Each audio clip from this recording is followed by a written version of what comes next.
নমস্কাৰ মই আস্থা হাজৰিকা সকলো ৰাইজক মোৰ ইউটিউব চেনেল আস্থা হাজৰিকালৈ স্বাগতম জনাইছো আজি আমি গৈ আছো যোৰহাটলৈ যোৰহাটৰ আজি ঢেকিয়া খোৱা আৰু মইনাপৰীয়া বৰনামঘৰলৈ আমি গৈ আছো মা দেউতা আইতা ভন্টি আৰু মই সকলোৱে আমাৰ ইউটিউব ব্লগটো চাই থাকক কেনেকুৱা পালে জনাব কমেন্টত বলো তেতিয়াহলে ভিডিঅটো আৰম্ভ কৰো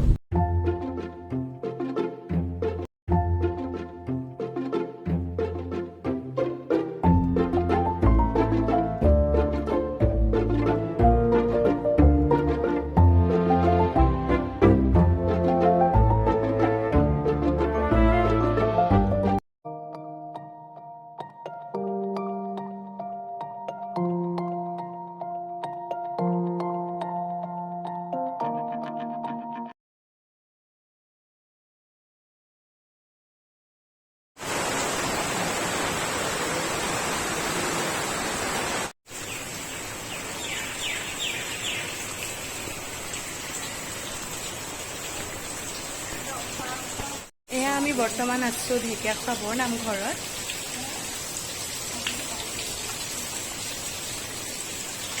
খুব এটা সুন্দৰ পৰিৱেশ আৰু আহিছে আপোনালোক সকলো ৰাইজে আহিছে কাৰণ ইমান এটা পবিত্ৰ স্থান আৰু মনটো সঁচাকৈ বহুত সতেজ লাগি যায় এই ইমান এটা পবিত্ৰ স্থানলৈ অহাৰ পাছত আৰু সকলোৰে যাতে মংগল হয় ভগৱানে আপোনালোক সকলোকে চকু মেলি চাওক মই প্ৰাৰ্থনা কৰিছো ঢেকিয়া খোৱা বৰনামঘৰত নামঘৰ মজিয়াৰ পৰাই আছো আৰু ইয়াতে প্ৰাৰ্থনা কৰিছো সকলোৰে বাবে এয়াই মইনাপৰীয়া নামঘৰ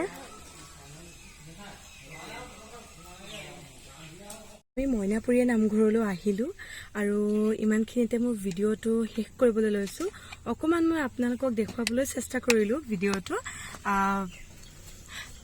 মাজে মাজে অকমান ভিডিঅ' কৰিছো যিহেতু মইনাপৰীয়া নামঘৰৰ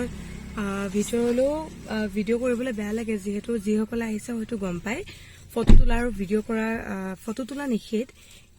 সেইবাবে মই ঢেকিয়া খোৱা নামঘৰ দেখুৱালো কিন্তু অকমান এনেকে বাহিৰৰ পৰাই মই মইনাপৰীয়া নামঘৰভাগ দেখুৱাই দিছো বহুত ভাল লাগিলে আহি আৰু ইমানতে ভিডিঅ'টো আজিলৈ সামৰণি মাৰিছো আপোনালোকে ভিডিঅ'টো ভাল পালে আপোনালোকে কমেন্ট এটা কৰিব লাইক এটা কৰিব আৰু লগতে শ্বেয়াৰ কৰিব বুলি আশা ৰাখিছো ধন্যবাদ সাবস্ক্ৰাইব কৰি দিব ধন্যবাদ